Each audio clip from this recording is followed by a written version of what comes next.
What's this in The Guardian? Guardian Guide, pick of the day. All right. Oh, pick of the day. This will be a good review, then. The conceit of this ball-achingly dull series...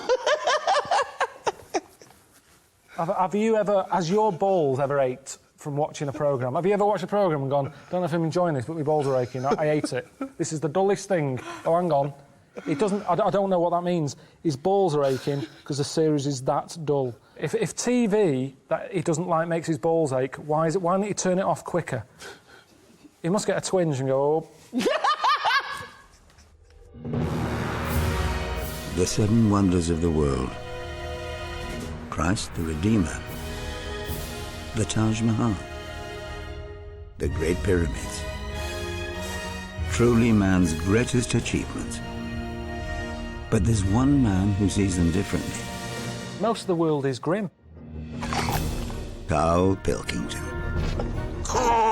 It's hard to let people know how bad it is. Oh, Jesus. I was ill, fed up, want to go home.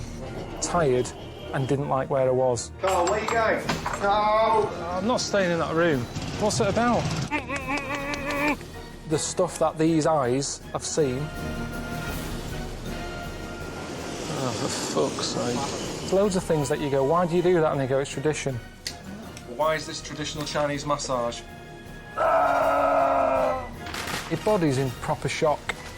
I don't like having danger in my life. Who are you giving all this shit? Sky One. That's who we're giving all this shit to. If I had a bad heart, that could have done me in. Shit! Not doing any more anyway. It's the end of it. Just let me go home. Jesus Christ.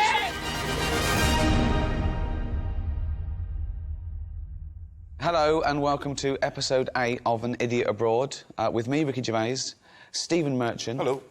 And the eponymous hero, Karl Pilkington. Right. I suppose this is a roundup. In a way.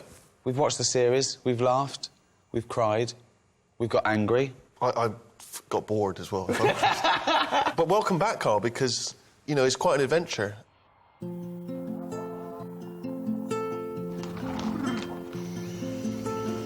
You can see it for miles. It goes on for miles over the hills and everything. But so does the M6.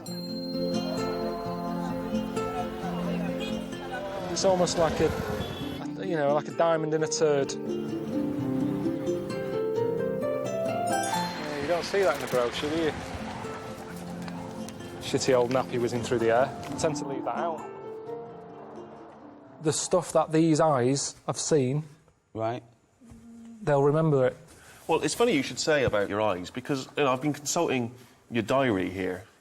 So the other reason I'm finding it hard to relax is that there always seems to be something going on, something to take in. I think I've blinked less since I've been here, as I don't want to miss anything. So my eyes have been open longer than normal. Maybe that's why my eyes are so tired. When I was there, I was using my eyes more. When I'm here, sometimes I don't know what they're doing. Are you with me? No. What do you mean? Life here can be quite boring for your eyes. Sometimes driving. I get to some place and I go, how did I get here? And it's because you're not really looking where you're going. While driving? No, it's only the little odd things in life that makes your eyes sort of go, oh. Well, there's been a lot of things, hasn't there? Food. You've seen some pretty grotesque things.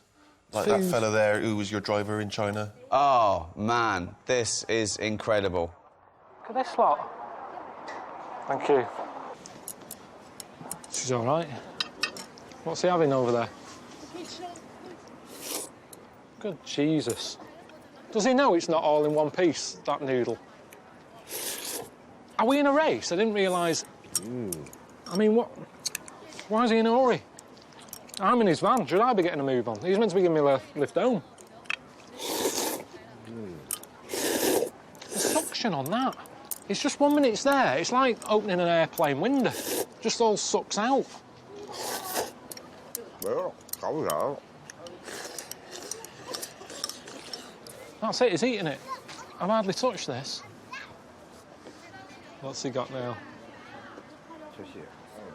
What is that? I think it's chicken's feet. You don't pick a food by what sort of feet it's got. Just have chicken if he wants chicken. We're paying, he could have had anything he wanted. He's spitting it out now. He's just spitting its nails out by the looks of things. No, thanks, you're all right. I won't mind it. He's been munching, like, Mintos in the van. He's never offered me one of them. It gets the chicken feet. Suddenly he's keen for me to have one. He's just spitting stuff out. He's chewing on it. He's spitting on it. I can't eat this. Oh, see that, then? It's his van. He'll have to clean it up. Oh. You're not having pudding, are you? See, I'm with you on that. There's no reason to eat like that. I don't think you'll ever hear of a Chinese man who's starved to death. Because there's no reason to. Street food out there. I thought street food meant, you know, you have chefs on the street cooking food. They don't mean that. It's street food. Whatever's crawling about, they grab and eat. Do they? Yeah, honestly. Are they dead? Are they toads? Honest to God, that market, I thought it was a myth, all that, before I went. I thought they don't eat weird stuff like that, because there's no need. There's loads of stuff in the world.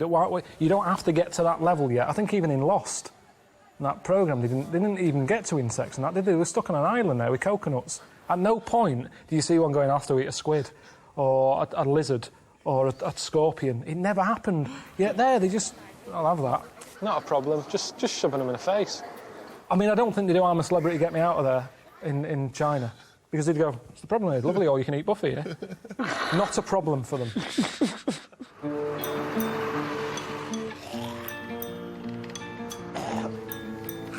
That thing on the bus, when they're all going... It's disgusting. Doesn't matter where you're from. I don't know what you have to do over there to offend someone. Just farting, burping, spitting. That driver, he farted 3 times one morning. No one sort of went, oh, yeah. Had a laugh about it, you dirty sod. Nothing, just carried on. But that's the way they are. In a way, are they right? Is that the way we should live? I don't know. Noise has been a big thing on the whole trip. Well, look, here you're complaining about all the noise in Brazil.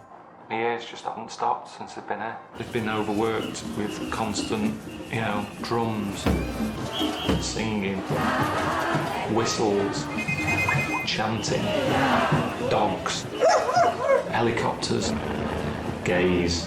Warm massage for your ego. Gays wouldn't normally be on that list, but the one I met here just wouldn't shut up. Now, I went to Brazil during carnival time. I had a whale of a time. I really enjoyed myself. Great. It's lively, it's vibrant, loads going on, people are in good spirits, colour, energy. Nothing but whinging. No, because I don't like, you know, the carnival and the block parties. It's all parties for me. I've never liked them anyway. I've never really had them. I've never had a birthday party. When I see them, you know, like that advert for Iceland supermarket. Yeah. You see Kerry Katona and Christopher Biggins have a vol au vent. I don't look at that and go, that looks like a good night. No. But you're meant to, aren't you? It's meant to give you a good feeling. Iceland supermarket, look at the fun you can have with the food. I don't know where that party would be happening. But I don't look at it and go, I'd love to be there. And it was the same in Brazil. I don't like false fun. That's what it is, false fun. Yeah. I don't like it when people organise stuff. Come round Thursday. Come round and have a drink and a chat. I don't know how I feel on Thursday. But you'd never get anything done if you didn't have a bit of planning. No, because you just, you go with it. It's good. Because you could go up to somebody and go, fancy coming round tonight? I've got some beers in, have a chat. Oh, I wish you'd have said, I'm going to a party. No, you're not. No, you're not. What? Because there isn't such thing as planning. I'm just in the mood, I'm walking down the street. OK. I see you. Yeah. Fancy coming round tonight? No. Why not? I need more notice than that, really. Why? I left a chicken out. It goes off tomorrow. And I go along, all right, Steve, you coming round tonight? He's having chicken with me. Well, no, but I didn't know that because we hadn't arranged that. Yeah, you hadn't so arranged I've got something going on, Rick. Sorry. Oh, sorry. Yeah. I can't eat a whole chicken. Do you want a chicken? OK. And there you go, you see. So my night is better than yours. I'm eating your chicken. I'm having a free night out here because there was no planning going on, and I'm getting a free night of chicken. What? Now, imagine if on the Wednesday before you went... What day is it now? What day was today? Tuesday. So Tuesday, we're all walking down the street. I always get emails from people going, are you coming out next week? I don't know. I don't know. You don't know. I don't like it.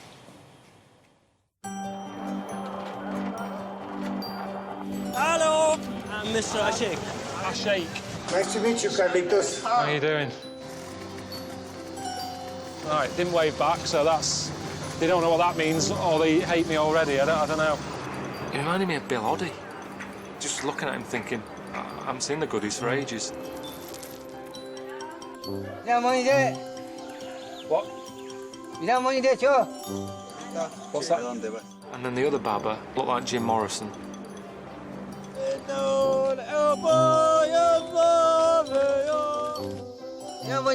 Hang on. Hang on a minute.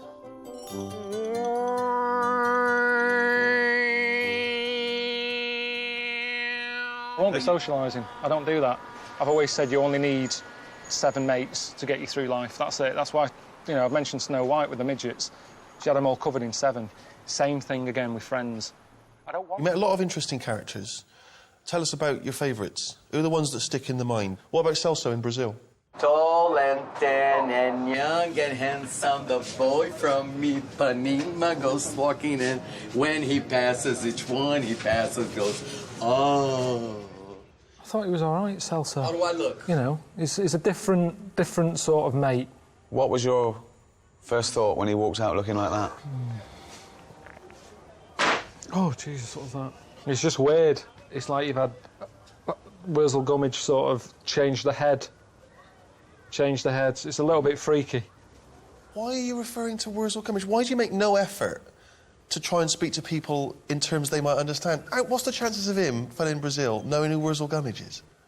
There's people watching this who won't remember who Wurzel Gummidge is. He just seemed very sort of well into the arts. And it's his mates as well. Marcelo. Pleased to meet you. Hi, Karl. How you doing? Welcome to Rio. You're happy? I have never sort of met a gay man so gay. It was just that voice, that sort of over-the-top. Nice enough, but I can't see us getting on long term. No? Do you know what? It's a good job I wasn't born gay, because I don't know what I'd do. Why not? If you're gay, you'll be loving it, won't you? I wouldn't. Yeah. I don't think I'm suited to it. Why? Just the lifestyle. Well, what do you mean the parties lifestyle? and stuff. Because the lifestyle, the way they walk about over there showing off, being quite... OK, you wake up gay tomorrow. What's the first thing you do? Do you get a boyfriend or do you play the field? I think you play the field. Yeah, are you going to talk the same? Yeah, maybe in time. I suppose things rub off. If I'm knocking about with John Inmans of the world, I'm probably going to start maybe a little sort of... give me something to say. Oh, hello, I haven't seen you for ages. Right, so it'd be a bit different. Maybe oh, hello. Right, I haven't seen you for ages. OK. It'd be little things like that, and people would suddenly go, you met Karl recently, sounds different. Or So you go home, your dad goes, all right, so how's it going? Been doing any DIY recently? Oh, hello, Dad. I've been there for a bit. Oh, what are you talking like that for, Karl? How's Suzanne? I'm not with her anymore. This is pointless because it's not the life I would choose. OK, but you've woken up gay. But I wouldn't believe it then. I'd just go, oh, I feel a bit happier today, don't know why. No, but then you start going, you go down, you buy a gay magazine, you're flicking through, you're looking at more cock than you've ever seen before in your life, and you're loving it. You look down, something's happened.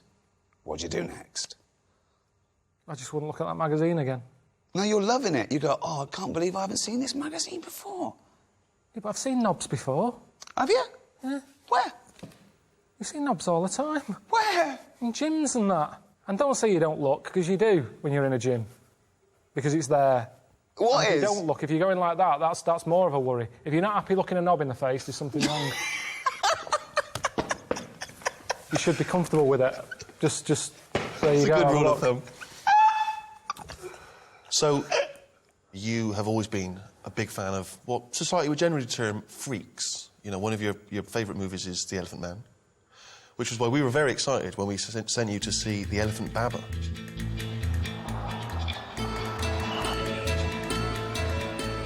Oh, yeah, I can see him, Shoes off. Money down there. Oh. It wasn't as shocking as I thought it would have been. I think the weird thing is, with Elephant Baba, is he's different from Elephant Man. Because with Elephant Man, there was a build-up. He's walking about with a sack on his head. You're going, what is under there? I mean, the first thing I always used to worry about, where he got that hat from, that fitting. It's a normal cap he had on, Elephant Man. Who was that made for? But then he had the sack on top as well, and a little hole, and I remember watching it as a kid thinking, can I see anything in the hole? And then he takes it off and it's like, oh, God, that's well weird. Now, with Elephant Baba, it wasn't as weird. Do you know the Elephant Man? The weirdest bit of it is when he's walking around with that head, but with a suit on. Yeah. Because it doesn't match. No. But in India, because he's sat there... If you went to a tailor and they say, have you got anything to go with this? They'd go, not really. Yeah. Whereas with the fella in India... It sort of goes with it. It goes with it. So it wasn't as shocking. Sure. Yeah. Now, there's the one-arm Baba, the fella who had his arm in the air for 12 years. Well, that's ridiculous. From a distance, I thought it looks friendly. It's like he's going like that. Like, oh, here's Karl and the camera crew. I sit down, two fellas sat next to him, worshipping him. They loved him, yeah. Yeah. You know, I asked all the normal questions. What you playing at? Why are you doing it? Straight in with what you're playing at. I asked all the normal questions, what you're playing at. Right. I agree, though. I agree. What are you playing at? Apparently there's other Babas with, like, 2 arms, 1 foot in the air. Really? It's mental. It's proper mental. But are they standing up, or are they laying down with 1 foot in the air? Well, I suppose if you knock him over, that's it, innit? He's down for good. Oh, God. There's another fella with his knob and bollocks on a stick. What are you doing? Karl, if you can't look a knob in the face... I was happy looking the knob in the face. It's what he was doing to it. Well, he was just showing you his trick, his party trick. What was that? But that probably would get him to the final of Britain's Got Talent. Amanda Holden would be a huge fan of that, wouldn't she? Caught round a stick. I mean, I'll never forget it. You can't with the names. The names go with them. It's like old-fashioned names, how they say that if you're a baker, you'd be known as Mr. Baker. That's how names caught on. Yeah. So the fact it's got Elephant Baba and One-Arm Baba, you don't go, who's that one again? I can't quite picture him. I don't believe they are called Elephant Baba and One-Armed Baba. They are called that. When I went around that camp and I was saying to people, One-Armed Baba knocking about, they were going, yeah, he's 3 tents down. Everyone knew him. It was like a council estate.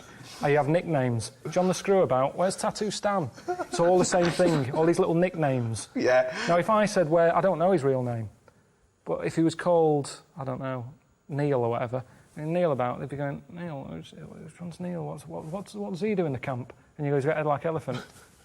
Elephant Baba, 3 down. So it's convenient.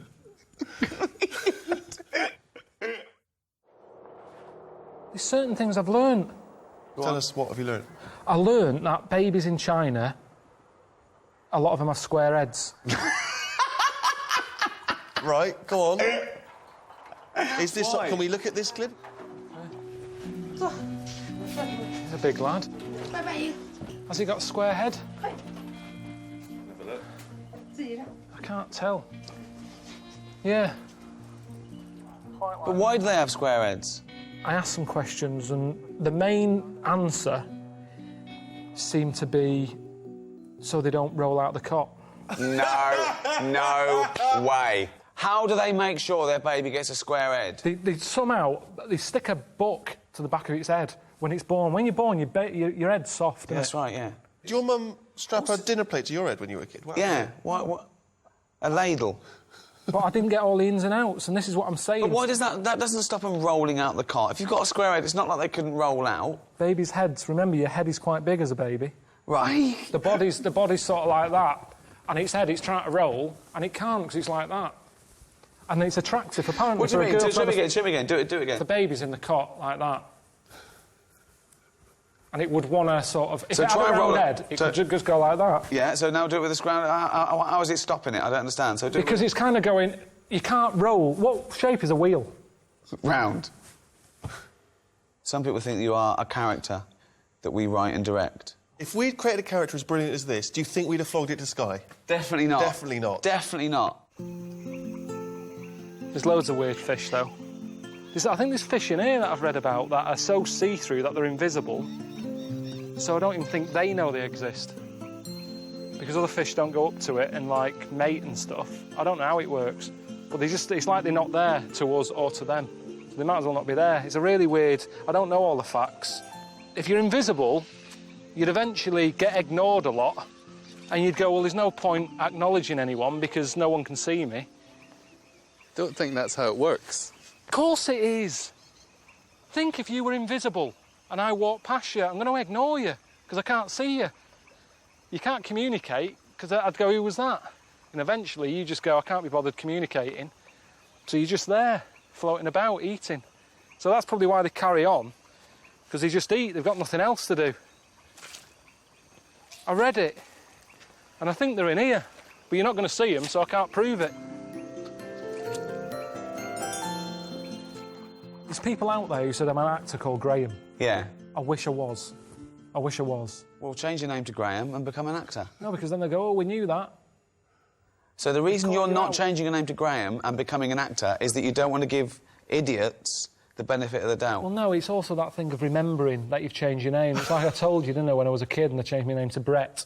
Everyone in the family went along with it and I kept forgetting. They kept shouting me and I was ignoring them. I thought, this isn't working. All right, mate. How are you getting on, man? Well, I've had better holidays. It's not a holiday. I have to keep reminding you, it's not a holiday, my friend. You are making a travel programme for the television. I can never enjoy anything, can I? Oh, I know. Get out of the Dead Sea, put some clothes on, and do some fucking work. Fucking shit. Well, I've got a little surprise for you. You're spending the night in a cave, Karl, tonight. What for? It's funny. But I had some sort of new pudding that I've never had before. Carrots with sort of milk and sugar on it. I enjoyed it. I don't know if I'll find it in London. I don't want to watch you eating carrots on the telly! In HD? Even in HD. I reckon I've had about an hour's kit. I am knackered, and I don't know how to get that across to them at home, that I'm pissed off. Karl, this is for my amusement. And if you're having a bad time, bumping up and down on a camel with your testicles being battered, that's good entertainment. This is what I'm giving back. This is what I'm giving back to society. You are my gift to the rest of the world. Now, that's the other thing as well, that people think that, you know, because I call you a little round-headed, chimp-like buffoon, moron, mank, twonk, I could go on. Some people, they mistake that for bullying. What would you say about people that me and Steve bully you? If they think I am being bullied, what are they doing? When have they come to me help? Where's Esther Ranson? Why hasn't she been on the phone? Leave him alone. Nothing's happened. Everyone's saying that. I've seen that everywhere. Karl's being bullied. Well, first of all, I'm nearly 40, don't worry about me. And two, well, if you're worried about it, do something. I've had post delivered to me. And because you say, Karl Pilkington's got a head like a fucking orange, people think they can do it. I got some lamps delivered in a box. Somebody along the way, I don't know who, either the bloke who packed them, the courier, or I don't know how many people involved in packing lamps and getting them to me, but somebody wrote on the box, head like a fucking orange. Now, that shouldn't happen. Of course, there were a number of instances where we had planned stuff that you were completely unaware of. In fact, most of the trip, you had very little idea where you were going to go and what was going to happen. I think a highlight for both Ricky and I was when we gave you some very important training in the event that you were captured during a terrorist... Again, that went better than I ever imagined.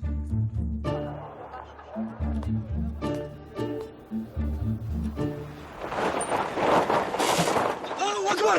Allahu Akbar! Allahu Akbar! Allahu Akbar!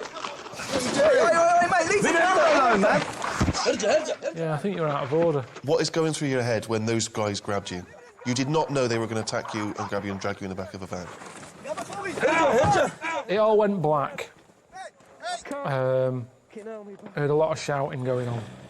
I didn't know what was happening. I thought, is this it? Have I been taken hostage? They put my hands behind my back. They put one of those tie things on. It was cutting into my hand. I'm thinking, is this for the programme or what? Because this is proper hurting. It's not a nice thing. I've never experienced that before. They often say in those moments where you think maybe your life's going to come to an end that your whole life flashes before your eyes. Is that what happened? No, because like I said to you, nothing. I had a bag over my head. I couldn't see a thing. Talk to me! Hang on a minute. Are you English? You English? Yes, talk to me! Who are you? I love it when you go, who are you? Where the adrenaline's kicking and you can hardly breathe and you do a posh voice. Who are you? Because it's terrifying, that, not knowing what's going on. What is the number of him? It's in my mobile. Well, mobile, what is the number of him? I don't know. Of course I don't even know my mum and dad's number. Thought maybe this is part of the setup, I don't know. But my body didn't know. Because it was going through the same thing as Terry Waite would have gone through, or whoever else had been tied to a radiator.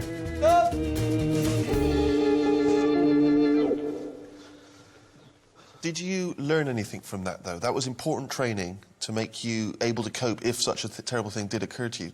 If you go to places that you're in danger of being kidnapped, you're meant to have a code word. So that, when the people who've nicked you call up the London office, they go, we've got Ricky, Steve and Karl here. Right. And the London office go, yeah. Give us your code word. Well, at the time, it was Congress tart. Congress tart? How are you going to slip that into a conversation? No, you don't slip it in. They've got a bag over your head, gun to your head or whatever, tell them you've been kidnapped, and you go, Congress tart, and they go, bloody hell, he's been kidnapped. Before you know it, the A-team's coming in. Right. So, ring. Hello, Karl, mate, how's it going? Congress tart. What? Congress tart. Rick, who's on the phone, mate? It's Karl. He said Congress tart, so he's definitely been kidnapped. Who are they? What do they want? Right. Who am I talking to now? Because them. Ask them. What do you want? He's asking what you want.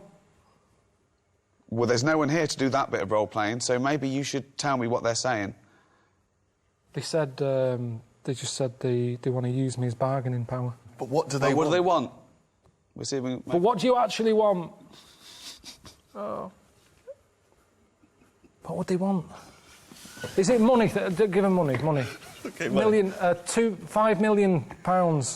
Too much. I'm not spending that sort of cash. I've worked hard for this. You don't do that. I'm not spending that cash. You see, this is what worries me. I'm not spending £5 million to get you back. That's what's worrying. No. Because that's what would have happened. Can't we negotiate? Put them on. Yeah, here's Ricky. Right, you've got to play him as well, though. Hello? Hello? Who's that? Never mind who it is. Where's me £5 million? Can't afford £5 million at the moment. We're going to kill this kid if you don't give us the £5 million. How can We're you call getting him a sick kid? of him. Why? What's he doing? He's just shouting Congress tart. Give him the money. Give us the money. Okay. I wouldn't have got him to call you, actually. There's no way. There's no way. Okay, let's have a break. Oh, God! Oh, God!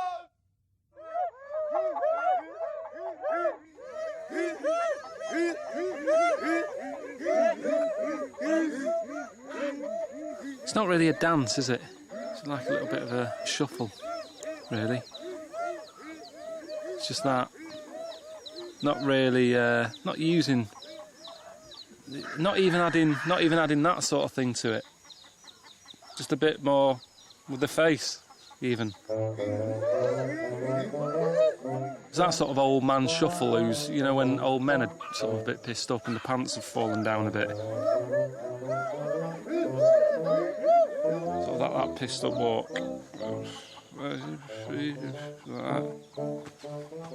But, you know, he killed a bit of time. There's nothing else to watch. And I was tempted to sort of join the line and then do that and see if they copy it, and then that'd be me giving them something. And then is that interfering? Maybe it wouldn't look frightening by the time, you know, if another tribe came in and they're all stood over there looking like Lionel Blair, you know, they're just going to go, right, let's get them. We can handle these. I mean, I'm so jealous of you being in the Peruvian jungle. Didn't you have a whale of a time? Fucking hell.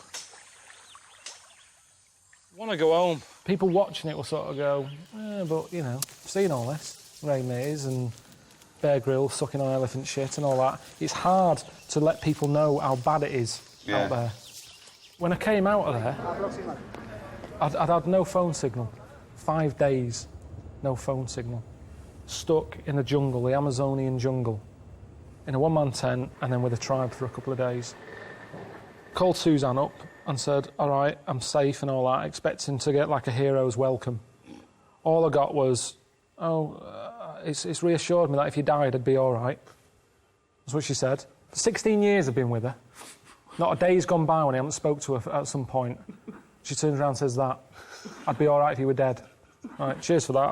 I've got to call Ricky now. I called you up. Well, I had a meeting with everyone, and they weren't sure about the title, Karl Pilkington's Seven Wonders. I came up with an idea they really liked, they're pushing through, wanted to run it by you. An Idiot Abroad. Well, no, we didn't say anything.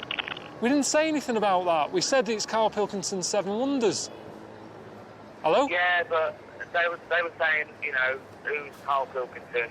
Yeah, well, who's the Idiot Abroad? What? You're the Idiot Abroad. They loved it. They absolutely loved it. Yeah, well, they would, because you said it. You know what they're like? They all sit there going, oh, yeah, that's great, Ricky, yeah, we'll do that. We're not having an Idiot Abroad. It's Karl Pilkington's Seven Wonders. I've been through a load of shit here. You're sat there giving them bloody shit titles. We're not having an Idiot Abroad. We're not having it. It's the one thing that I said that I'm happy with. I don't want people thinking I'm a div. Who was in the meeting? Just producers and me and Steve and all the things from Sky and the marketing, and I absolutely loved it. As soon as I came up with it, they started writing it down. So. Well, I'm back in a couple of days. We'll have another little meeting about that. Let's have another little meeting. Was he all croissants then, free coffee? Was they all sat around on their arse? Yes, that's great, Ricky. Any other ideas? Pour us another coffee. I'm sick of that lot. Tell them now, call them now, and tell them that we're not doing Series 2. Nip that in the bud. I'm not doing any more. That's yeah, you are. That. We are. Do some more. People love it. I've had enough of that now. I've done that. I've had enough. No, come on. Let's think of something else you can do. Seriously, what about this? We're not going to sort that out today. Idiot Abroad. Fool's gold. I give you $1 million to spend, and you've got 1 year to make $2 million. I've got to double $1 million. Yeah. You can gamble. You can put it all on a horse, or you can put a little bit on a horse. You go to Dragon's Den. You go, look, I've got an idea. Clippable mug. What about the tie with, like, you can carry scissors in and stuff? That's already out there. Is it? Yeah. What was the first thing you do with that? If I said you've got a year to make 1 million, and you've got this $1 million. Just do loads of stuff. Go on then. What's the first thought? What you do? Antiques and buy antiques, flog them on, art. Right. Or buy a house in Bulgaria. What do you know about Whoa. You're going to buy a house in Bulgaria. That's your first thought. How much is the house in Bulgaria? 100 grand. Right, how much do you want to sell it for? I'm going to sell it for 200, I'm going to do it up. You're going to double your money on a house within a year? Easy. You've got to make 130. Oh, I'm spinning plates here. This is Go on, what else? So you've got to keep flying to Bulgaria to check on the I've got the local builders on it. Right. In Bulgaria? Yeah, plate spinning.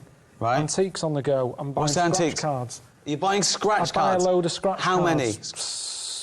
5,000 scratch cards. Right. I'd have some kids doing that. I'd say, right, you can have a £5. You're giving it to... I haven't got time.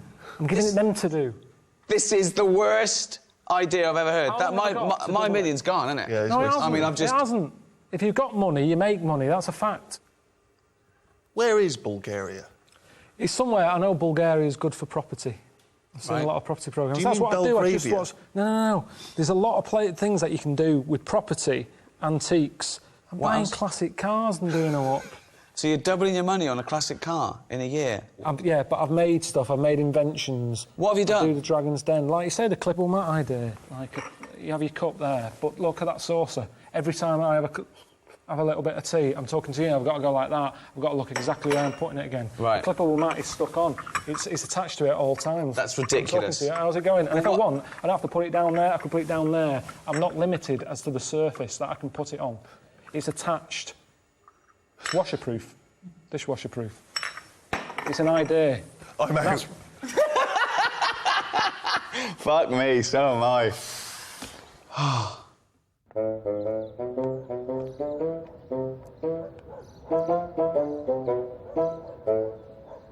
Most of the world is grim. Louis Armstrong did that What a Wonderful World song. I don't know what he's going on about.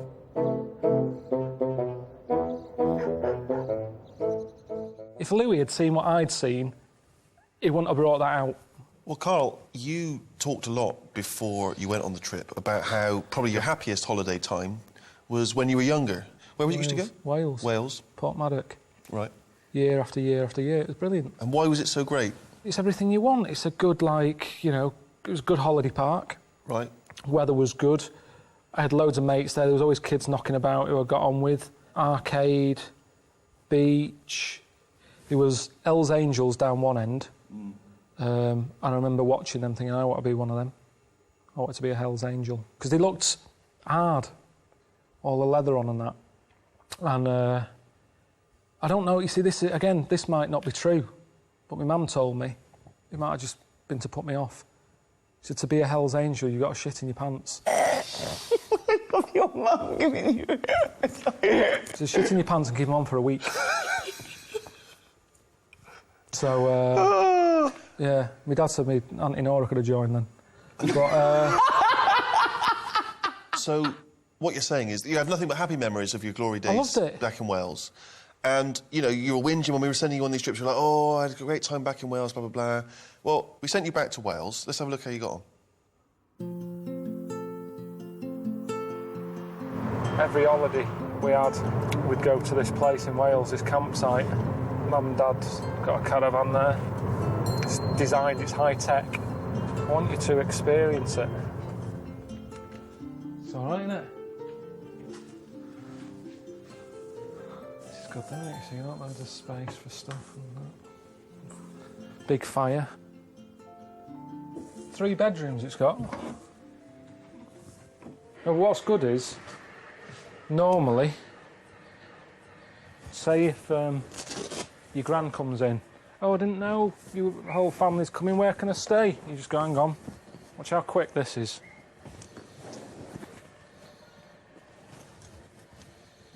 Oh, no, that isn't one, hang on. Just hang on. You stay there.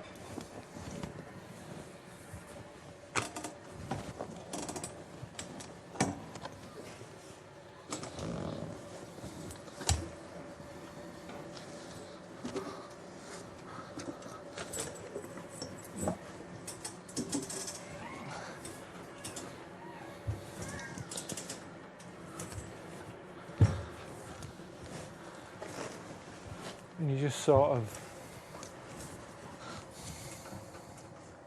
That's not right, is it? Well, she can just sort of, you know... What's wrong with that?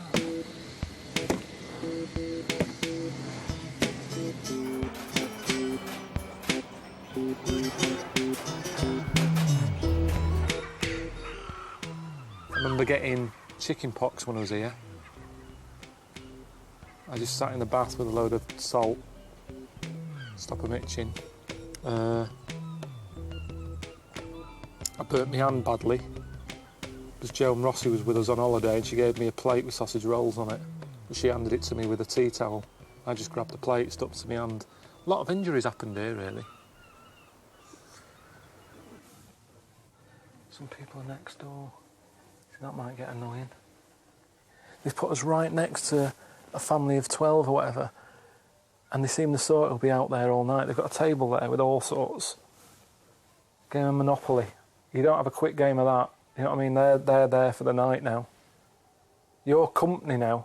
If I was there, I'd be quite happy sat here. I'd probably put the telly on, have a cup of tea or something, relax. But because you're here going, what do you do now? What do you do now? It's like I've got to try and impress you. What's wrong with just sitting here now?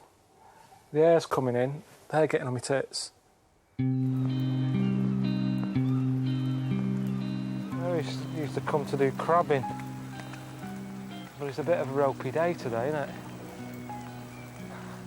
See, this isn't... I didn't really want Ricky and Steve to see it like this. Things broke. Will we go back? It's been a bit rubbish, hasn't it? It's been a bit rubbish. I don't know, is it because I've changed? Is it because I've been around the world and seen other things and then seeing this doesn't work anymore? Have I sort of messed up the fact that I used to like simple things and now, you know, if Suzanne books holiday, I'll be going, never mind, forget having a swim in a pool, where's the local tribe? What is that? Why is it keep doing that noise? One of my ambitions for the series, I mean, I know Ricky's got his own agenda, but I was hoping that, you know, maybe travel would broaden the mind. That's the phrase that we hear. Do you feel, now the dust has settled, like a different Karl? You're saying about the broadening of the mind. I've put more stuff in the mind. And whenever you do that, something has to go, doesn't it? Why does something have to go? No. It's the mind. Everything's only got a certain amount of space. There's never an endless supply. Even with computers, they go, oh, disk space full or whatever. It's the same with the brain. But when I learn a new fact, I don't have to make room. I don't have to go, right, I've got to chuck some out. I've got to chuck some out now. Of course you do. Unless you're Stephen Hawking, who's got it all on hard drive, you can't just go, oh, where's that thing? Where's that thing that I want to remember? You might go, oh, I remember knowing something like that before when you were talking about bananas. Now, I had that fact about if you eat more than 6, it can kill you. No, that's definitely not... That's not a fact. It is a fact. No, it's not a fact. Potassium levels are dangerously high if you have 6 bananas. Now, when I walked in here today, I wasn't going, let's tell Ricky about the banana fact. I went in that place you're having makeup on, I saw a bowl of bananas, I said, there's 6 bananas there. You know why there's only 6? 7 would be dangerous. This all happened. What fact squeezed out of your brain to accommodate the banana information? I don't know, because I forgot it. Perfect.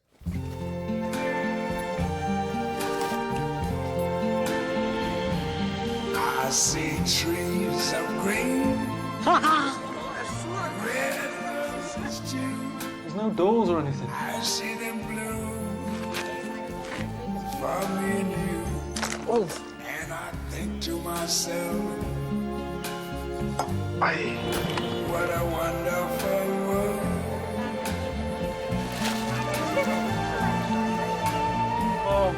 I see skies of blue. What the fuck is that?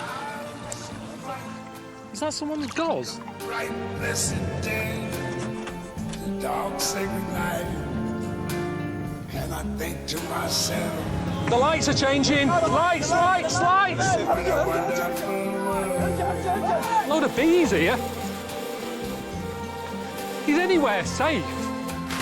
Colors of the rainbow, so pretty in the sky, are also on the faces. That's a testicle.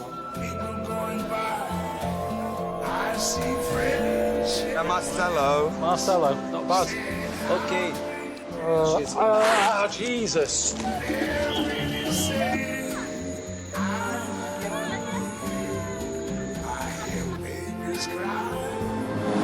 Fucking hell.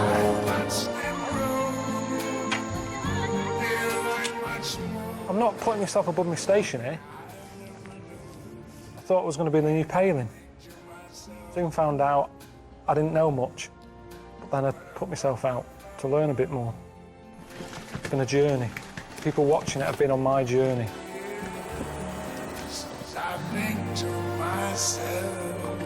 Everything I've been through, they've seen.